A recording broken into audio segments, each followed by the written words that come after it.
Magandang umaga po sa inyong lahat at kami po yung maasa sa panahon ngayon ng muling naka-lockdown, ECQ ang Metro Manila ay nasa maayos po kayong kalagayan. And una sa lahat ay declare blessing po sa inyo. At sa ating pong patuloy na pag-aaral ng ating pong tema, Victory is Achievable. Sa linggo pong ito, ang ating pong topic is God's love is our victory. God's love is our victory. Ang pag-ibig po ng Diyos ang ating tagumpay. In Romans chapter 8 verse 37 to 38. But in all these troubles, we have complete victory through God, who has shown His love for us. Yes, I am sure that nothing can separate us from God's love, not death, life, angels, or ruling spirits. I am sure that nothing now, nothing in the future, no powers, nothing above us or nothing below us, nothing in the whole created world will ever be able to separate us from the love God has shown us in Christ Jesus our Lord.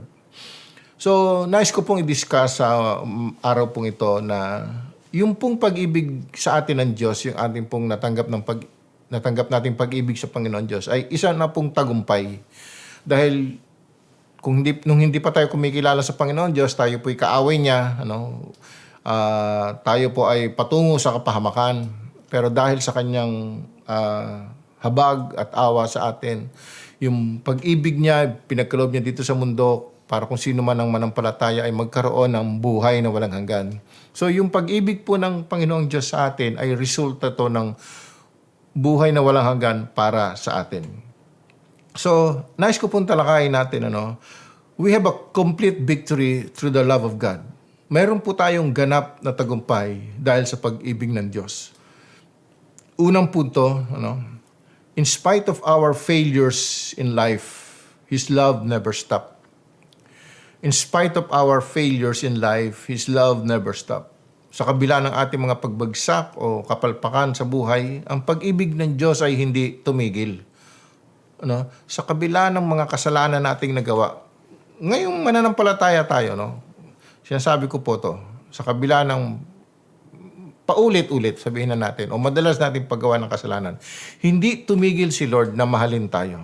Ito po ay isang magandang tagumpay, isang magandang blessings para sa atin. Dahil yung pag-ibig niya ang palaging umaabot sa atin kapag bumagsak tayo, kapag nakagawa tayo ng malaking pagkakamali.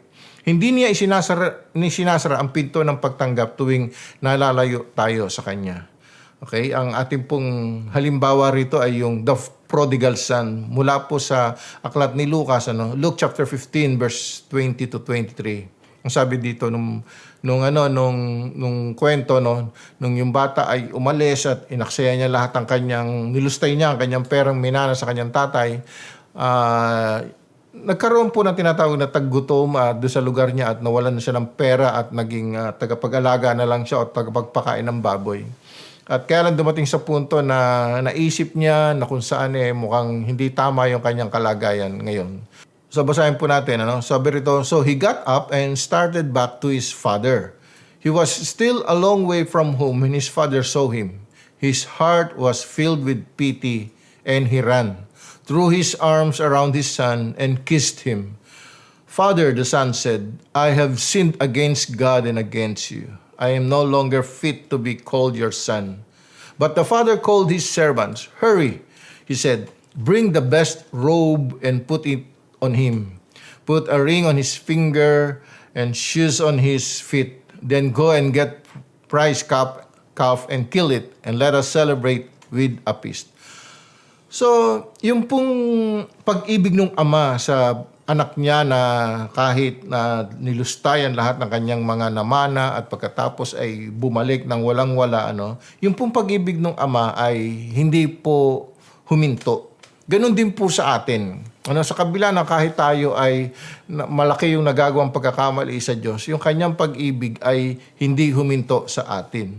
So, tanong ko lang, paano kung tumigil na yung pagmamahal ng ama? Ano na pwedeng mangyari sa atin? Paano kung sabi ni Lord, halimbawa lang, paano kung hanggang sa 10 kasalanan lang dapat aayawan na kita. Ano? Pero hindi naman ganoon eh. Pero ang tanong ko, paano? Paano kung wala na yung pagmamahal ng ama doon sa kanyang anak, doon sa prodigal son? Unang-una, wala na siyang babalikan na pamilya. Wala nang babalikan na pamilya itong prodigal son na ito. Maghahanap na lang siya kung saan-saan, palaboy na lang siya, maghahanap siya kung saan-saan matutuluyan. Wala nang pagtanggap na mangyayari para sa kanya. Wala nang tatakbo para yakapin siya, wala nang damit at sinelas na maisusuot para sa kanya. Wala nang pagsasayang magaganap at higit sa lahat, wala nang lahat para doon sa anak ulit. Wala na, zero na talaga. Pero tandaan natin, nung bumalik yung prodigal son, binalik ng Diyos Ama ang lahat sa kanya, dahil ito sa pag-ibig ng ating Diyos. Hindi tumigil. So ang pag-ibig lang ng Ama sa kanyang anak ang nagbigay ng bagong buhay at pag-asa para dun sa prodigal son. Gayon din naman po sa atin. Kung minsanan lang tayo mamahalin ng Diyos, wala na tayong makikita pang pag-asa sa ating buhay. Kaso hindi ganun ang Diyos eh. Hindi minsanan lang ang pagmamahal sa atin. Walang hanggan ang pagmamahal sa atin ng ating Panginoon Diyos. Kaya napakalaki pong tagumpay na malaman mong ikaw ay mahal ng Diyos. At kahit na ikaw ay magkamali o magkasala uli laban sa Kanya, yung kalooban niya hindi mo nagawa, para bang nasaktan mo ang Kanyang puso, ang kagandahan, hindi titigil ng pagmamahal ang Diyos sa iyo. Hindi titigil ng pagmamahal, hindi titigil ng pag-ibig ang Diyos sa iyo at sa akin. Pwede ngang ibulong palagi sa iyo ng dyablo na hindi ka na mahal ni Lord kasi nakagawa ka ng mga kasalanan. Ganyan yung paraan ng dyablo eh. Maisip natin na hindi tayo mahal ng Lord para tuloy-tuloy na tayong lumayo. Pero alam niyo po ba, iniuukit sa ating puso ng Diyos ang kanyang pagmamahal. At once na maranasan mo na yung pagmamahal ng Diyos, yun ay sapat na para muli kang manumbalik sa Kanya sa kabila ng iyong mga nagawang pagkakamali. Maraming bagay ang may hangganan dito sa mundo, pero ang love ni Lord forever. So meron forever, yun po ay ang pag-ibig ng Panginoon Diyos. Sabi nga po dun sa Pinterest ganito, God replaced my fear of failure with His assurance when I discovered that His love won't fail, even when I do. Okay? Pinalitan ng Diyos yung takot kong bumagsak, takot ko na magkamali. Pinalitan niya ito ng kanyang assurance na kung saan ang kanyang pag-ibig, na kahit ako ay bumagsak, yung kanyang pag-ibig hindi babagsak. Na kahit ako ay magkamali, yung kanyang pag-ibig hindi hihinto. Sabi nga po doon sa Psalm 26 verse 3, Your constant love is my guide, your faithfulness always leads me. Ang patuloy mong pagmamahal ang aking gabay. Yung katapatan mo ay laging nangunguna para sa akin. And Psalm 63 verse 3, sabi pa doon, Your constant love is better than life itself. And so I will praise you. Yung patuloy na pag-ibig ng Diyos ay higit pa sa buhay mismo. Kasi nga, kung wala yung pag-ibig ng Diyos, wala rin naman tayong buhay na maayos. Wala tayong pag-asa sa buhay. And Lamentation chapter 3 verse 22, the steadfast love of the Lord never ceases. His mercies never come to an end. Ang hindi nababagong pag-ibig ng Diyos ay hindi titigil. At ang kanyang habag ay hindi mawawalay, hindi hihinto, never come to an end. So kahit bumagsak ka kapatid, may nag-aantay na tagumpay sa iyo, yung love ni Lord. Yung love ni Lord. Pangalawa, we have a complete victory through the love of God in spite of many hindrances in our maturity. His love has never diminished. In spite of many hindrances in our maturity, His love has never diminished.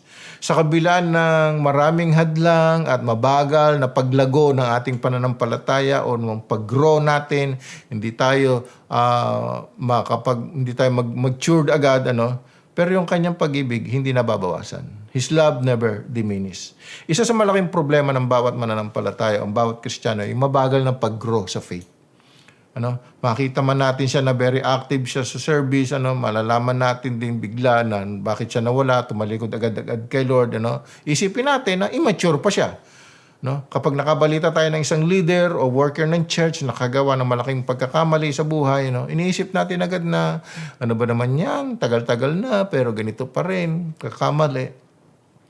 Nasa isip din natin na kung mahal siya ni Lord, kung mahal niya si Lord, hindi niya gagawin yung mga bagay na yun, di ba?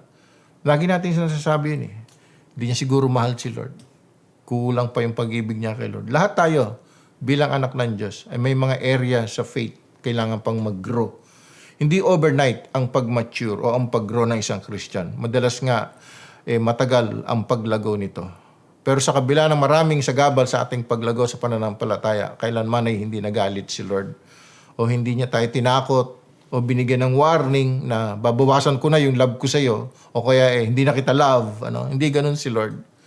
Mga kapatid, kahit ang tagal-tagal mo ng mananampalataya at marami pa rin nakakapuna sa iyo na immature ka pa, hindi ka pa nag-grow, yung pag-ibig ni Lord hindi na babawasan para sa iyo. Okay? Alam mo ba na isang malaking tagumpay sa isang Kristiyano ay yung hindi nababawasan yung love ni Lord dahil sa ating immaturity o kahit kawalan ng paglago. Isang malaking tagumpay na po yun sa ating pong sarili na kung saan hindi nagbabago yung love ni Lord, ganun pa rin kalaki yung pag-ibig ni Lord kahit ako ay unti-unti lang ang paglago. Yes, God expect us to grow. But He is not in a hurry. Hindi naman nagmamadali si Lord sa atin. Pero tandaan po natin, gusto makita ni Lord na kahit papaano, slowly but surely, lalo tayong napapahamahal sa Kanya, naiintindihan natin ang Kanyang plano sa ating buhay. Hindi tayo kompleto, pero yung pag-ibig ni Lord kompleto para sa atin. Hindi tayo perfecto, pero perfect yung pag-ibig ng Diyos para sa atin. Nararamdaman natin, nawawala tayo, na naliligaw tayo. Pero yung direksyon ng pag-ibig ni Lord sa atin, nakatuon para sa atin. At bawat isa sa atin ay mahal niya tayo. Mahal tayo ni Lord, bawat isa sa atin, kahit na marami tayong mga nagawang pagkakamali. Hindi tatapatan ng Diyos ang ating mga pagkukulang ng pagkukulang din. Bagkus pupunuin pa niya tayo ng kanyang pag-ibig at katapatan. Ang kanyang pag-ibig ay ang palaging kumukumpleto sa lahat ng ating mga pagkukulang. Sa ating kulang na pagtitiwala, sa ating kulang na pagmamahal, at sa ating kulang na pagsunod sa Kanya, yung pag-ibig ni Lord kumpleto, hindi nababawasan. Sabi nga sa isang quotation ng Anonymous, God's love for us is proclaimed by each sunrise. Ang pag-ibig ng Diyos sa atin ay inihahayag ng tuwing sisikat ang araw, bago tuwing umaga. God's love is always new and fresh each sunrise. His love will always be patient in our unfaithfulness. Ang pag-ibig ng Diyos ay palaging pasensyado sa ating kakulangan ng pagtitiwala. Sabi dun sa Psalm 86 verse 15, My Lord, you are a kind and merciful God. You are patient, loyal, and full of love. Punong-puno ng pag-ibig ang Diyos. Doon po sa kwento kung saan yung Panginoong Jesus ay paalis na, kinausap niya ang mga disciples at ito yung time na kung saan nag-resurrect ng Panginoong Jesus at nakita niya yung mga disciples niya kung saan niya nakita itong mga ito, sila Peter nandun pa rin, bumalik sa dati na namimingwit, nanguhuli ng isda, dahil mangingisda nga sila. Pero nung nalaman nila ang Panginoong Sus, ang kausap nila ay dagli-dagling, pumunta sila sa pangpang at meron pag-uusap ang Panginoong Isus at si Pedro. At ito nga po yung sinabihan ng Panginoong Isus, si Peter, na kung saan take care of my sheep or feed my lambs. Tatlong beses yung sinabi ni Lord kay Peter. Alam natin na tatlong beses din kasi dininay ni Peter si Jesus. Pero ito yung nagpapatunay na kung saan ay yung pag-ibig ni Lord kay Peter ay hindi nabawasan. Hindi nag-doubt si Lord kay Peter. Bakit? Kasi nung sinabi ni Lord kay Peter na take care of my sheep or feed my lamb, sabi niya kay Peter, Peter, ikaw ang magiging leader ng mga disciples. Pagkakatiwala ko sa iyo yung leadership. So, Peter's denial proved his immaturity. Para bang sinasabi natin din na, yun nga, medyo parang ang tagal ng paglago ng mga disciples, nagpapatunay lang na hindi pa ganun sila committed, lalong-lalo na si Peter kasi nga dininay niya ang Panginoong Sus. Pero hindi nag-alinlangan ng Panginoong Sus para piliin si Peter na maging leader.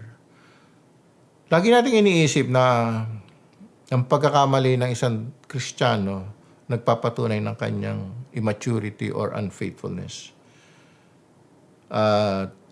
Iniisip din natin na kapag bumagsak isang tao ay para bang mahirap nang mahalin, lalong-lalo na kapag malaki yung pagkakasala. Pero iba ang Diyos. God is different. Yung pag-ibig niya hindi nanghihina, yung pag-ibig niya hindi nababawasan ng ating mga kapalpakan, ng ating mga pagbagsak. His love will always be the same. Sa simula na na-encounter natin si Lord, hanggang sa makaharap natin siya face to face, yung kanyang pag-ibig hindi nagbabago. Sabi nga ni C.S. Lewis, though our feelings come and go, God's love for us does not. Kung yung ating damdamin kay Lord ay pabago-bago, minsan mainit tayo, minsan nanlalamig tayo, minsan tapat tayo, minsan palpak tayo, hindi. Pero ang pag-ibig po ng Diyos ay hindi. And this is a victory for us. God's love for us does not depend on our faith's maturity. Tagumpay na ito. Isang tagumpay ito na kung saan dahil sa pag-ibig ng Diyos, hindi nakadepende yung kanyang pagmamahal sa atin, sa ating immaturity. O kung gaano tayo kalagaw, hindi. Hindi po ibig sabihin na pastor ako ay mas mahal ako ni Lord. Hindi ho. Kung ikaw ay baguhan bilang isang mananampalataya, bilang isang Kristiyano, o isang taong ka palang Kristiyano, yung pag-ibig ni Lord sa atin pantay. Walang malaki doon. Hindi kumot pastor ako mas mahal ako ni Lord. Hindi po. Parehas lang yung pagmamahal sa atin ng Panginoon Diyos. So number 3, we have a complete victory through the love of God. In spite of our doubt on His love, He never abandoned us. In spite of our doubt on His love, He never abandoned us. Sa kabila ng ating pag-aalinlangan sa Kanyang pag-ibig sa atin, hindi niya po tayo iniwan.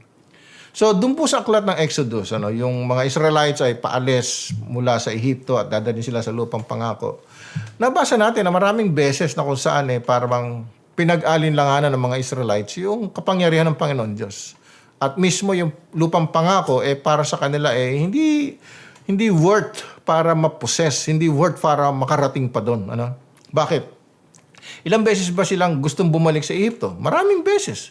Kasi mas feel nila na masarap ang pagkain doon, okay tayo doon, kaysa naman dito, baka mamatay tayo rito. Marami silang pag-aalinlangan sa dakilang plano ng Diyos para gawin silang isang bansa.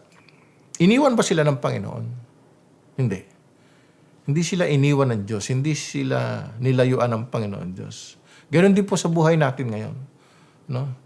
Ano ang dahilan? Bakit nag-aalinlangan tayo sa pag-ibig ng Panginoon Diyos? Bakit natin pinag-aalinlanganan minsan ang katapatan ng Panginoon? Bakit natin minsan pinag-aalinlanganan na, Lord, hindi mo ata ako mahal Bakit? Dahil hindi lang ba tinugon ni Lord o sinagot ni Lord yung prayer mo, hindi ka na niya mahal? Kapag ikaw ba'y nakaharap sa isang malaking pagsubok o problema sa buhay, ibig sabihin na hindi ka mahal ni Lord, bakit kanya hinayaan dumaan sa ganong klase ng problema? At kapag nakita natin na bakit yung hindi mananampalataya, mas parang blessed sila, mas marami silang gamit, mas marami silang pera, mas marami silang pagkain kaysa sa atin bilang isang mananampalataya. Or kapag ang isang mahal natin sa buhay naghihirap dahil sa sakit o sa karamdaman. Lahat ng ito pwedeng humantong na mag-alinlangan tayo at sabihin natin sa Panginoon Diyos, Lord, unfair naman yun. Bakit ganon? Mukhang hindi mo ata kami mahal Mukhang wala kang care sa amin.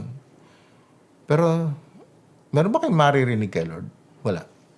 Wala tayong maririnig kay Lord na pagnunumbat, yung pag-asa pa rin natin nasa Kanya at sinisigurado niya tayo sa isang napakagandang pangako na hindi niya tayo iiwan, hindi niya tayo pababayaan. Alam niyo sa kabila na ito, kahit marami tayong naisip na pag-aalinlangan sa Diyos, mararanasan pa rin natin at maririnig pa rin natin na mahal niya tayo. Mahal niya tayo. Sabi nga po ni Catherine Pulsifer, Even when we doubt, God believes in us and never gives up on us. Kahit nag-aalinlangan tayo, ang Diyos naniniwala pa rin sa atin at hindi siya umaayaw para sa atin. Bakit? Dahil ang pag-ibig niya sa atin ay isang pangako na hindi niya pwedeng bawiin o sirain. Kahit sino naman ay dumadaan talaga sa mga pag-aalinlangan sa Diyos kapag ka nasa sitwasyon na mahirap tayo. Pero tandaan natin to. Huwag po nating isipin na iniiwan tayo ng Panginoon Diyos. Hindi po. Natatandaan ko yung isang funeral service noon, during pandemic, kung saan isang kapatid ang namatay at yung asawang lalaki ay nung pinuntahan namin, medyo maraming nasabi kay Lord na hindi maganda. Inamin naman niya na nasaktan siya, dami niyang prayer na ginawa, yung faith niya, kinwestiyon niya, mismong pag-ibig ni Lord, kinwestiyon niya, mismong kapangyarihan ni Lord. At si Lord, nag-aalinlangan siya. Parang narinig ko pa nga nasigawan niya si Lord, bakit nagkaganito, ganyan.